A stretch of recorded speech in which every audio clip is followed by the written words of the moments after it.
Halo Sobat Pengawasan, jumpa lagi dalam Podwasin, podcast pengawasan intern. Hari ini Sobat mendapatkan tamu istimewa, sebuah keluarga. Keluarga apa ya? Keluarga Cemara? Tentu tidak. Kali ini kedatangan keluarga BPKP. Kalau BPKP merupakan auditor handal itu sudah biasa. Tapi kalau memiliki talenta tidak hanya menjadi auditor, dosen, tapi juga penulis buku dan merambah juga ke dunia motivator dengan spesialisasi motivator parenting. Ini luar biasa. Namun sebelumnya dapat kami informasikan bahwa produksi tayangan ini sudah memenuhi protokol kesehatan. Kami semua sudah 2 kali vaksin dan juga di booster dan juga telah melakukan swab terlebih dahulu.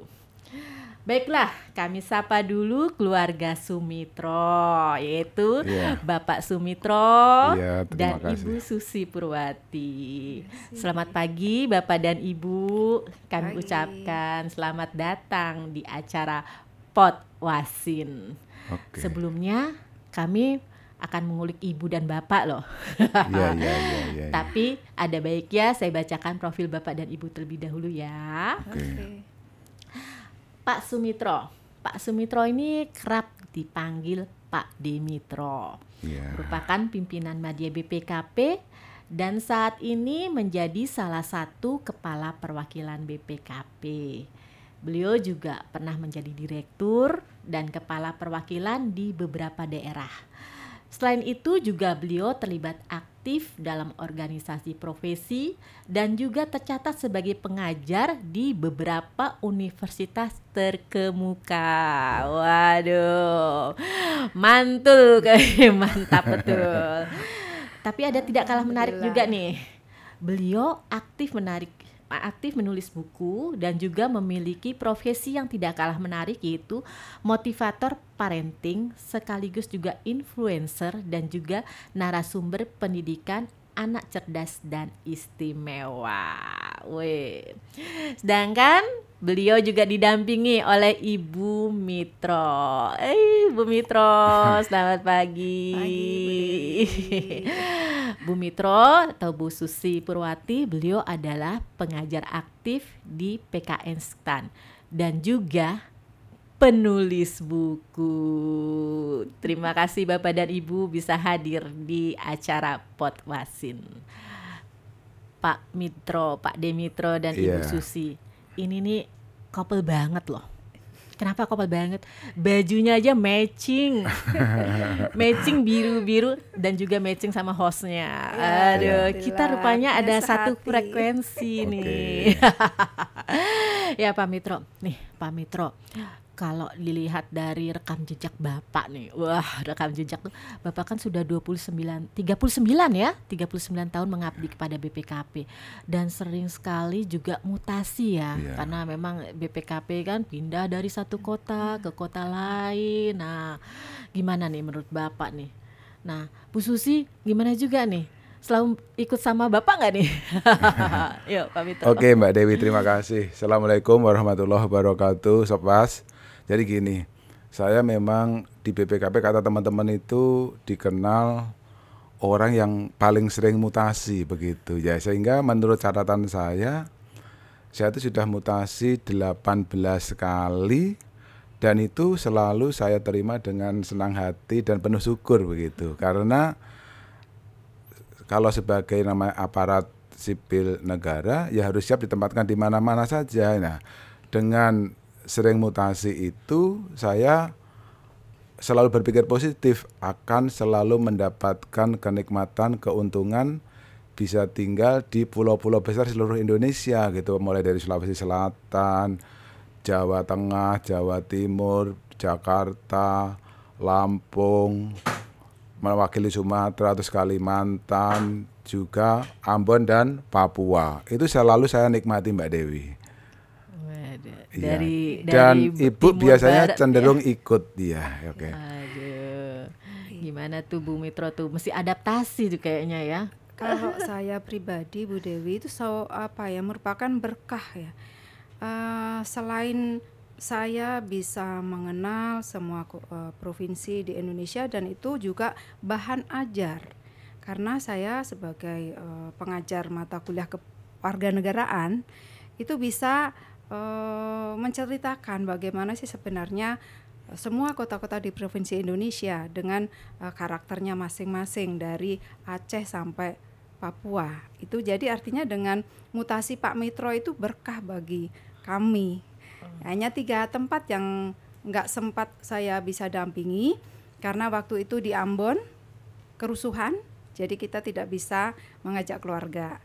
Terus yang kedua waktu di Papua saya harus bolak-balik karena menyelesaikan S2 saya. Terus yang di Banjarmasin itu alhamdulillah waktu itu kelas agak padat, jadi saya harus warawiri itu aja ya. Berarti selama ini mendampingi terus ya Ibu, alhamdulillah ya cuma jadi di ya. 3 pos ya, tidak Iya. bisa 3 jauh. pos. Berarti sempat juga lah ya long distance relationship LDR kalau anak-anak sekarang ya. Nah kalau LDR gitu Bu ya, pernah nggak jadinya berantem atau apa gitu loh Bu? Alhamdulillah waktu LDR itu waktu di Ambon saya fokus urusin anak-anak ya, karena waktu itu anak-anak masih kelas SMP, SD gitu. Kalau yang lainnya ya asik aja. Karena ya ada apa suasana lain kalau kita pada saat mengunjungi gitu. Tapi karena LDR-nya jarang-jarang ya Bu ya, jadi dinikmati saja Bu ya. Jadi mutasi ini berkah juga ya. Jadi selalu siap nih didampingi Pak Mitro nih. Oh ya, sobat pengawasan, di sini nih kita lihat ada beberapa buku nih, bukan beberapa buku tuh, ada sekitar berapa ini? 9 buku nih. Aduh nih, seperti saya ungkapkan di depan bahwa Pak Mitro ini, Pak D. Mitro ini juga selain pimpinan media juga aktif menulis buku. Nih, padahal kan menjadi pimpinan media tuh sibuk ya Pak ya. Yeah. Saya pasti yakin sekali ya. Tapi Bapak masih sempat menyempatkan diri menulis buku. Apalagi ini sudah bukunya yang terbit tuh 9 tuh. Ya. Nah, gimana tuh Pak cara menulis bukunya nih? Oke, makasih Mbak Dewi. Jadi gini, saya itu biasanya ke kantor itu sekitar jam 7 kurang. Ya biasanya dari jam 7 sampai sekitar jam setengah 8 itu saya nulis buku. Nanti jam setengah 8 sampai jam 8 itu saya biasanya membaca Al-Quran. Pas jam 8 tepat saya baru bekerja gitu, sampai jam 5 sore. Nanti setelah jam 5 sore review kerjaan, apa yang harus saya selesaikan, apa harus malam ini apa tidak. Nah nanti biasanya setelah Isya setelah makan dengan ibu, saya biasanya juga ke kantor lagi nulis buku lagi begitu Mbak, sampai sekitar jam 9 malam begitu. 2 kali ke kantor, pagi menulis buku dan kemudian malam kembali lagi ada ekskul lagi menulis buku lagi ya Bapak ya. Aduh. Kalau hari libur ada ekskul juga nggak tuh Pak? Hari libur saya nanya ibu dulu, Bu, hari ini ada acara nggak gitu. Kalau nggak ada saya ke kantor aja gitu. Biasanya kalau ini seperti di Lampung itu kan banyak tempat wisata ya Bu Dewi. Jadi ya kalau kita sudah kadang jenuh, ya sudah kita jalan aja dulu gitu. Oh. Iya.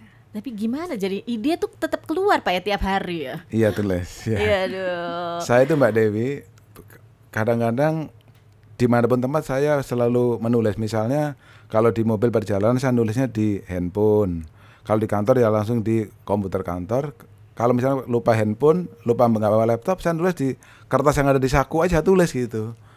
Nanti setelah pas sampai kantor baru saya pilah-pilah, saya kelompok-kelompok, ini masuk judul yang mana, ini bab yang mana, baru saya rapikan begitu Mbak Dewi. Iya. Dan saat Pak Mitro nulis saya ngerajut. Wih, couple goal banget, saling dukung-mendukung. Iya, jadi biar efektif waktunya. Dan saya memahami apa itu hobi Pak Mitro menulis. Ya sudah, saya ada keterampilan yang saya miliki merajut. Ya waktunya saya buat untuk ngerajut. Gitu. Tapi Ibu juga penulis buku loh, jangan salah. Iya, tidak semaksimal Pak Mitro karena saya hanya memenuhi lembaga aja waktu itu. Sebagai pengajar harus membuat buku. Gitu. Dan Mbak Dewi, ibu itu tas rajutnya sudah terdaftar mereknya di Kementerian Hukum dan HAM loh. Iya, mereknya Arsila, merek cucu kesayangan kami. Iya. Ini ada insight yang lain nih. Iya. Produktif ini wanita UMKM nih. Iya, kita sudah terdaftar di UMKM juga. Bener kan? Iya, betul. Aduh. Iya. Berarti hobinya ini benar-benar produktif ya. Bapak hobinya menulis buku dan ibu juga hobi merajut dan juga tetap diwujudkan menjadi buku-buku Bapak diterbitkan, rajutan ibu kemudian didaftarkan ya. Dan dijual. Wah, dijual. Iya, alhamdulillah kemarin saat pameran di Lampung itu terjual dan alhamdulillah banyak yang berminat dan ada pesanan, tapi kadang-kadang saya nggak mampu karena waktu ya, karena saya belum berani mempercayakan ibu-ibu yang lain yang saya ajari. Oh gitu. Ini masih banyak Bu Dewi ini gitu ya. Nih Pak, kalau menulis buku kan sudah pasti itu menulis buku ya. Itu kemudian bukunya diterbitkan dan dijual ya Pak ya. Gimana itu prosesnya Pak?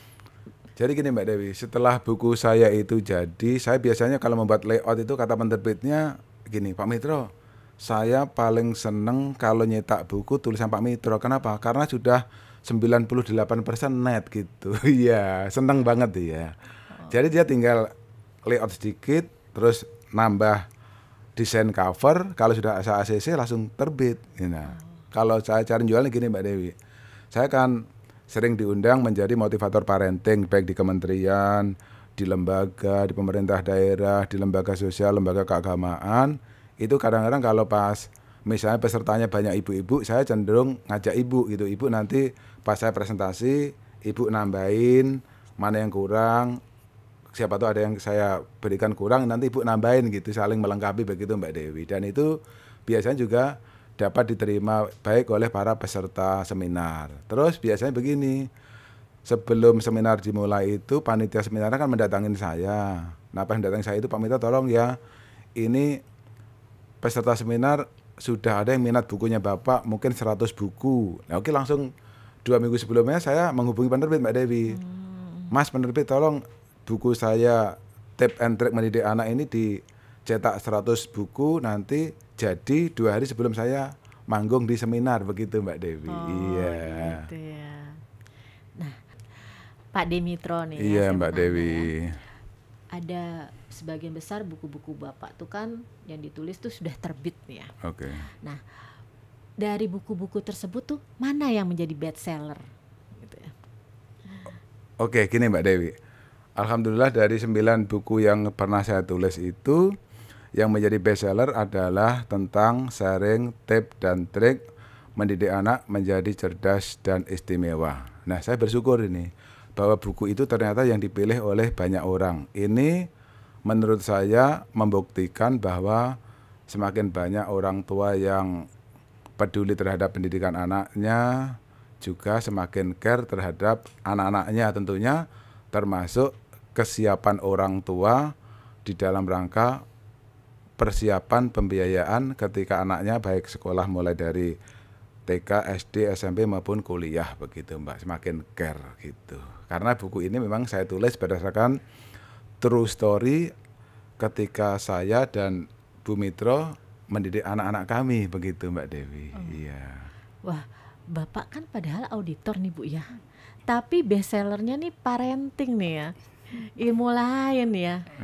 Gimana tuh Bapak asal muasal justru malah buku yang bestseller itu justru buku tentang parenting gitu ya. Oke, jadi gini Mbak Dewi. Memang saya menyadari betul dulu ketika kecil bagaimana saya dididik oleh ibu saya gitu. Ibu saya Mbak Dewi, Mbak Dewi nggak percaya. Ibu saya itu seorang buta huruf Mbak Dewi. Tetapi ibu saya cerdas karena hafalan Qur'annya bagus. Nah, terus saya gini punya kepercayaan diri bahwa kalau ibu saya dulu bisa mendidik saya seperti ini begitu. Berarti saya yang lulusan S2, istri saya juga lulusan S2, harusnya punya anak yang lebih hebat dari saya dan ibu. Itu udah triggernya seperti itu gitu. Itu yang memotivasi Bapak. Memotivasi saya, iya. Dan buku saya ini Mbak Dewi, kalau nggak salah sudah cetakan ke-16. Iya. Boleh menambahkan? Silakan Ibu. Dan juga alhamdulillah ini rahmat juga karena saya memang background pendidikan dari pendidikan Bu Dewi. Jadi sekolah pendidikan guru, kuliah saya mengambil jurusan ilmu pendidikan. Artinya ilmu yang saya pelajari itu sangat bermanfaat pada saat kami bersama Pak Mitro mendidik anak-anak gitu ya. Jadi karena kami sudah punya ilmu gitu. Jadi saya menambahkan aja ke Pak Mitro bagaimana mengantarkan anak-anak hingga mereka sampai saat ini seperti sekarang ini. Berarti ibu bapak ini so inspiring ya. Iya, makasih. Jadi walaupun buta huruf tapi penghafal Quran. Berarti dari ini ya mendengar ya bapak ya. Iya, mendengar betul Mbak Dewi. Iya. Dan bapak sekarang menulis. Iya. Iya betul. Dan didampingi oleh ibu yang hebat juga, yang seorang dengan pendidikan, latar belakang pendidikan, jadi melengkapi daripada ini Pak ilmu parentingnya ya. Nah berarti bapak nih kalau dilihatnya kan jadi motivatornya, jadi motivator parenting ya bapak ya. Iya betul Mbak Dewi. Ya. Sering diundang juga di beberapa kementerian, mungkin lembaga, pemerintah daerah, organisasi profesi, atau kemasyarakatan bersama ibu ya Pak Ibu ya. Iya. Nih gimana nih ceritanya nih bisa diundang tuh. Padahal kan kita tahu seperti tadi ya saling melengkapi dan backgroundnya auditor, terus belajar parentingnya itu di mana gitu loh. Oke, jadi gini Mbak Dewi, saya itu memang di dalam setiap paparan ketika tugas sebagai kepala perwakilan atau sebagai direktur di BPKP, di cover judul itu selalu saya tulis di situ, keluarga kami adalah keluarga yang baiti janati. Selalu saya tulis itu, keluarga saya adalah surga saya. Dan saya tulis selalu satu pasang foto keluarga saya. Saya dengan ibu, dengan kedua anak saya, dengan kedua mantu saya, dan dengan cucu saya. Itu selalu saya tulis di situ. Nah, kadang orang bertanya, Pak Mitro, kok Bapak selalu nulis itu kenapa? Ya iya. Buat apa kita bekerja kalau keluarga kita berantakan? Jadi seperti itu Pak. Jadi dengan foto keluarga selalu saya tulis di setiap paparan saya itu akan semakin mengingatkan saya terus menerus bahwa yang namanya keluarga itu adalah nomor satu, begitu Mbak Dewi. Mendidik anak juga nomor satu, bekerja juga nomor satu, beribadah juga nomor satu, menjaga ukhuwah juga nomor satu, beramal juga nomor satu. Jadi di dalam hidup saya Mbak Dewi dengan Ibu sepakat, kita harus menomorsatukan semua urusan. Mungkin dulu Ibu ingatkan waktu sebelum saya nikahin, Bu tak kasih tahu, Bu, saya kalau manggil dulu Dek, apa gitu. Nanti, So sweet. Nanti ketika kamu menjadi istri saya, kamu jangan menghalangi saya untuk berbakti kepada ibu saya loh. Dan Ibu mengiyakan. Dan itu memang saya buktikan Mbak Dewi sampai dengan hari ini, ketika saya habis gajian, itu menit pertama yang saya kirim itu adalah ibu mertua saya. Karena ibu saya udah nggak ada Mbak Dewi, udah meninggal. Dan nanti yang kedua saya ngirim cucu saya. Yang ketiga baru saya ngirim istri saya Bu. Nanti 3 bukti transfer itu saya kirim ke Ibu. Yang T, saya panggil sekarang yang T gitu. Yang T, saya sudah transfer Ibu, transfer cucu, dan transfer yang T sendiri. Paling Ibu cuma komen, ya yang Kung, alhamdulillah, gitu aja Mbak. Berarti memang istri saya mendukung saya untuk tetap berbakti kepada orang tua, terutama ibu dan ibu mertua, begitu Mbak Dewi. Iya. Kalau anak muda sekarang ini Bapak dan Ibu nih family goals banget gitu. Iya, alhamdulillah.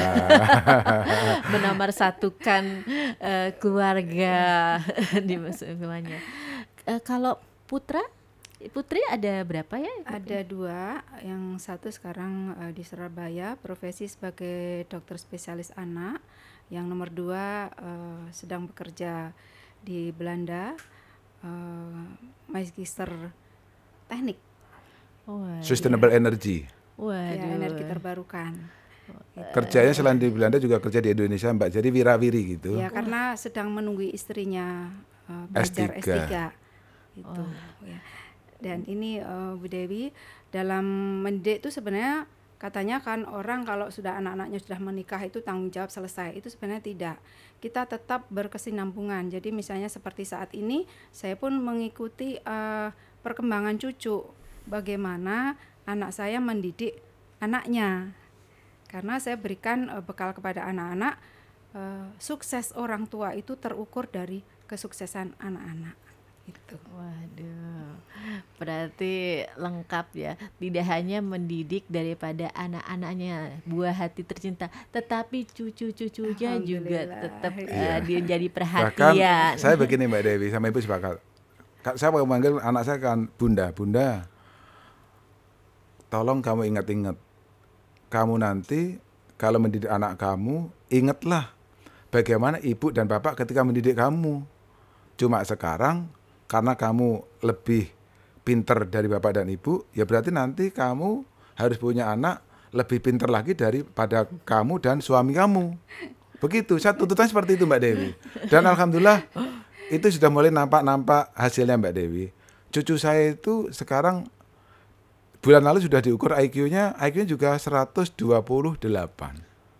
Sekarang sudah hafal, baru 4 tahun setengah itu sudah hafal 17 surat Al-Quran, sudah bisa ngomong bahasa Inggris, sudah dan bisa juga ini dapat penghargaan dari sekolahnya gitu. Ada apa itu penilaian dievaluasi di TK-nya itu sebagai anak mandiri gitu. Aduh, alhamdulillah. Sangat bersyukur ya. Iya. Bapak dan Ibu menjaga amanah dengan baik dan amanahnya itu juga berbuah juga. Iya, betul, Mbak Dewi, ya. Oke, Bapak. Kembali lagi nih, Oke, kalau tadi Mbak. bicara tentang keluarga ya. Sekarang Oke. kita bicara tentang profesi utama Bapak sebenarnya nih, auditor ya. Oke, Mbak Dewi. Nah, kalau Bapak selaku auditor kan paham betul nih tentang manajemen risiko. Nah, Iya. tapi manajemen risiko itu diterapkan juga nggak sih di dalam kehidupan sehari-hari Bapak ya?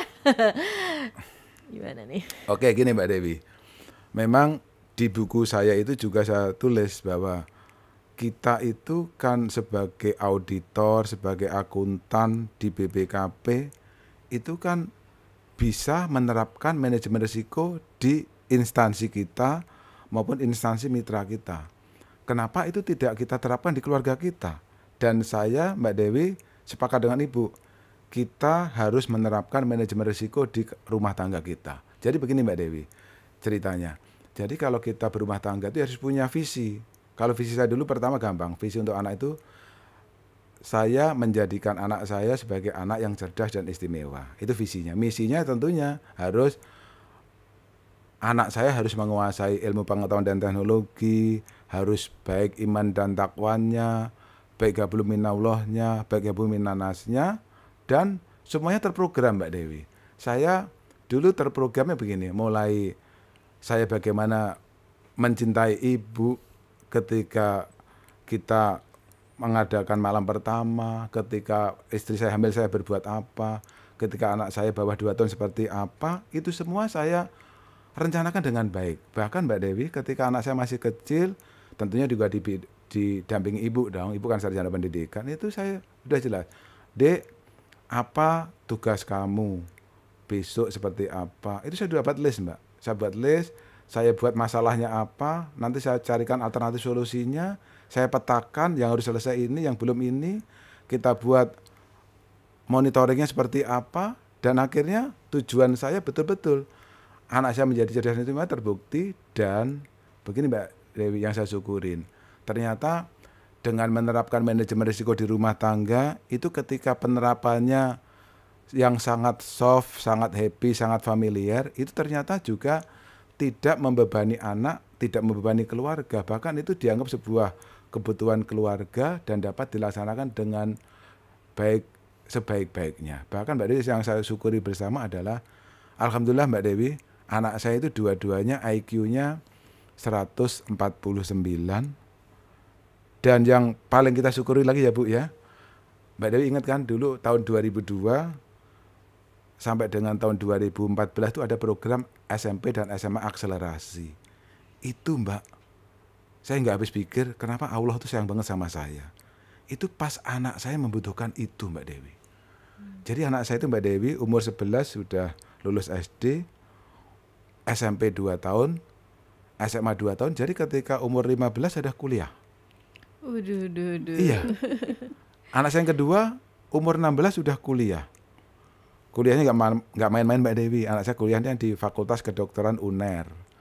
Yang kecil di ITB jurusan elektro. Itu yang patut saya syukuri. Saya tiap malam itu bersyukur terus. Itu sangat bersyukur Bu Dewi, karena pada saat di Lampung itu pas anak saya masuk SMP ada program akselerasi dan itu dibiayai oleh Pemda waktu itu.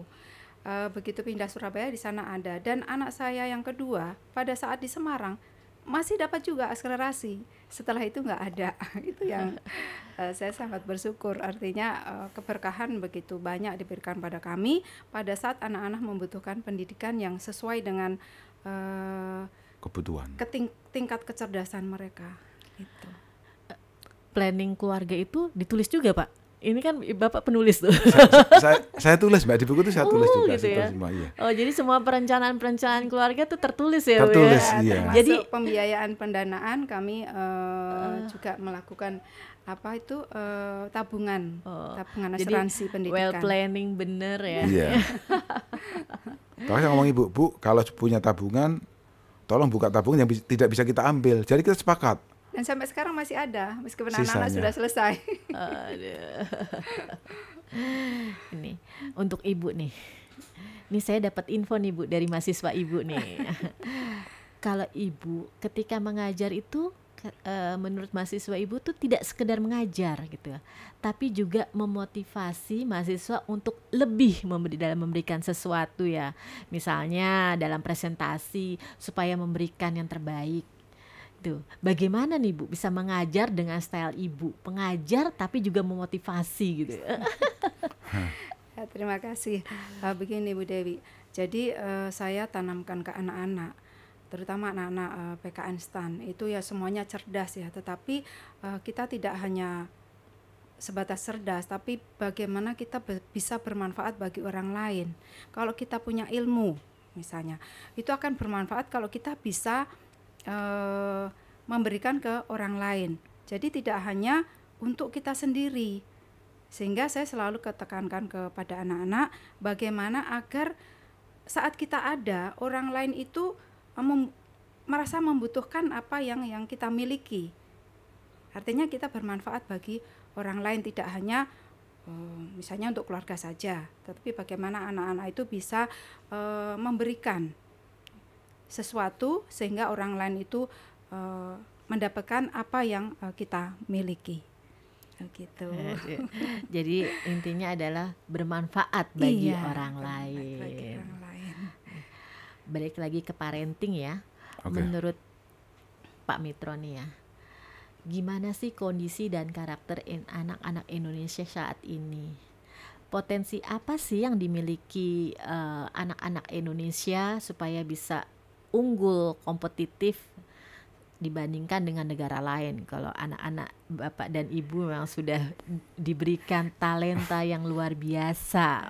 Oke, gini Mbak Dewi, saya jawab dulu nanti biar ditambah Ibu ya. Jadi gini, kondisi anak Indonesia itu yang saya amati itu begini Mbak Dewi. Saat ini tuh anak-anak kita itu terlalu dimanjakan oleh fasilitas yang lengkap dan sangat maju gitu. Sehingga anak-anak itu kurang terlatih dalam istilahnya menghadapi tantangan gitu. Nah tentunya itu harus disikapi dengan baik.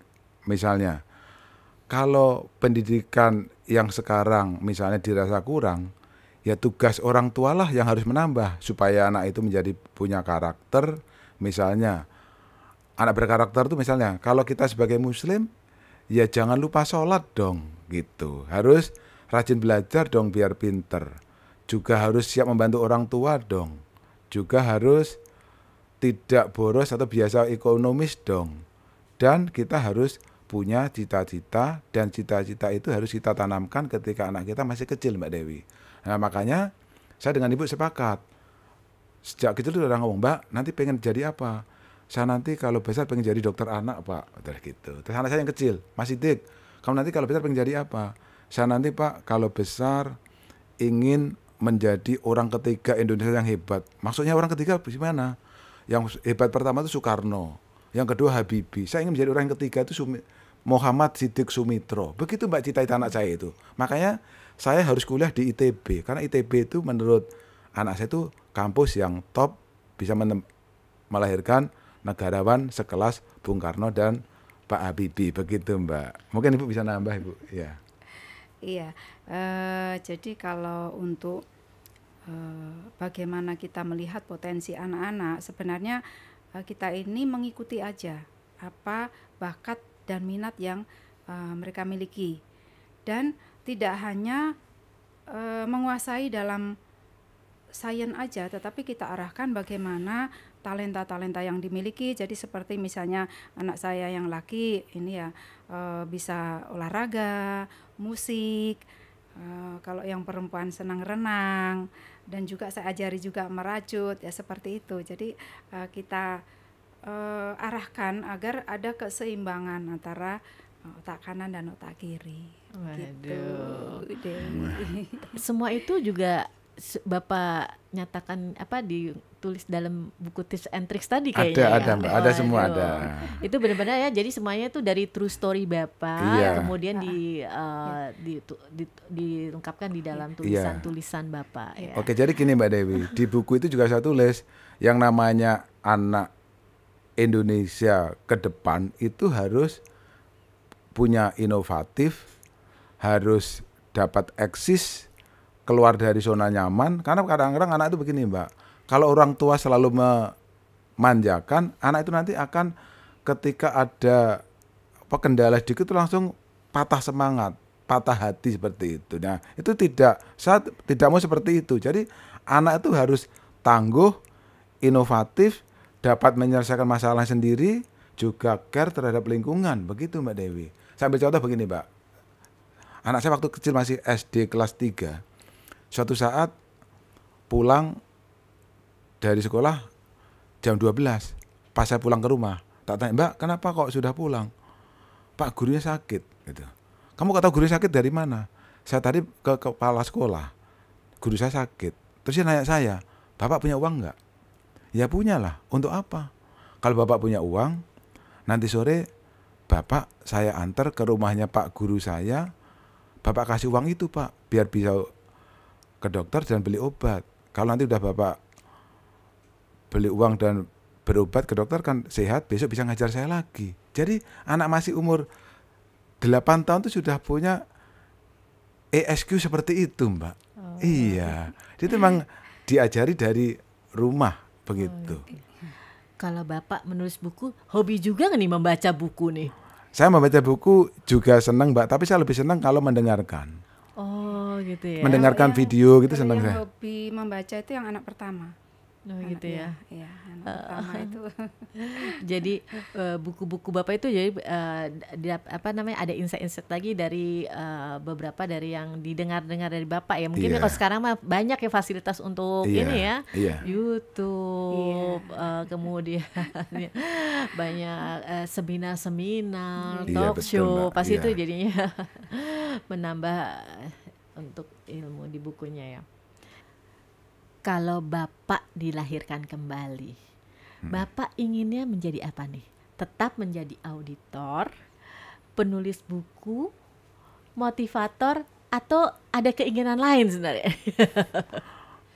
Kalau saya pribadi gini Mbak, saya cuma satu kata aja. Saya hanya ingin menjadi orang yang berguna bagi orang lain. Udah itu aja cita-cita saya. Waduh. Ya. Pasti menjadi sesuatu tetap pasti yang berguna, mau menjadi dokter pun pasti nanti berguna gitu ya. Kalau Ibu? Kalau saya tetap sebagai guru. Konsisten. Auditor Pak sebenarnya ini yang konsisten Pak. Iya, karena bagi saya kalau sudah di depan peserta didik atau murid itu kebahagiaan yang luar biasa. Gitu. Kalau Bapak pasti semuanya semua profesi adalah bagus, tapi tetap ada nilai tambahnya untuk berguna bagi masyarakat lainnya. Yang jelas Mbak Dewi, saya sangat-sangat bangga dengan BPKP itu. Iya. Gitu. Karena di BPKP lah saya bisa seperti ini, seperti itu Pak Dewi ya. Bapak bisa berkarya, Iya. tidak hanya menjadi auditor, Betul. tapi juga memiliki kegunaan lain kepada masyarakat. Iya. Iya. Nih, Bapak, terutama ya, Ibu juga ya. Apa pesan Bapak dan Ibu bagi milenial BPKP supaya milenial BPKP ini menjadi auditor yang handal, juga care terhadap keluarga dan dapat menggali potensi sehingga bisa bermanfaat pada masyarakat.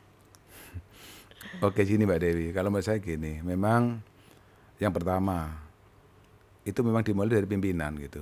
Pimpinan harus bisa menjadi contoh terbaik bagi anak-anak gitu. Yang kedua, kita harus menanamkan sikap kepada anak-anak milenial itu bahwa yang namanya bekerja itu tidak hanya di kantor, tetapi rumah tangga pun harus kita urus, anak-anak kita pun harus kita urus, bahkan sampai cucu harus kita urus. Nah, itu kalau kita sudah bisa demikian, kerja baik, rumah tangga bahagia, anak-anak sukses, anak-anak selamat, cucu juga selamat, tetangga kita juga aman dari keberadaan kita sebagai orang yang dirindukan oleh Allah, disitulah Mbak nikmat yang sangat tinggi itu di situ tempatnya. Iya. Gimana nih Ibu nih? Kalau saya berharap anak-anak kita ini bertanggung jawab ya, terhadap apapun yang dia lakukan. Artinya bertanggung jawab kepada Tuhan, kepada yang memberikan kewenangan, dan juga tentunya keluarga. Dan yang kedua, sangat berharap banget yaitu mandiri. Artinya berinovasi dan tidak puas dengan keadaan yang sudah dicapai, tetapi terus belajar dan belajar. Begitu Bu Dewi. Oke, Bapak dan Ibu, terima kasih sudah menjadi tamu Potwasin kita kali ini. Oke, Sobat Pengawasan, banyak hal insight yang bisa kita peroleh dari perbincangan podcast hari ini dari Pak Mitro dan Ibu Susi. Menurut beliau, mutasi adalah hal yang biasa dan disyukuri. Pasti ada berkah yang ada di dalam mutasi tersebut. Yang kedua, kunci kesuksesan adalah disiplin. Hobi bisa dikembangkan dan menjadi hal yang potensial untuk mendapatkan sesuatu yang lebih dari hobi tersebut. Yang ketiga, menurut Pak Mitro, pemimpin adalah panutan dan juga menomorsatukan keluarga. Kemudian pesan terakhir dari Bapak dan Ibu Sumitro, khususnya bagi milenial BPKP, milenial BPKP hendaknya dapat bertanggung jawab, mandiri, dan inovasi. Salam sehat, Sobat Pengawasan.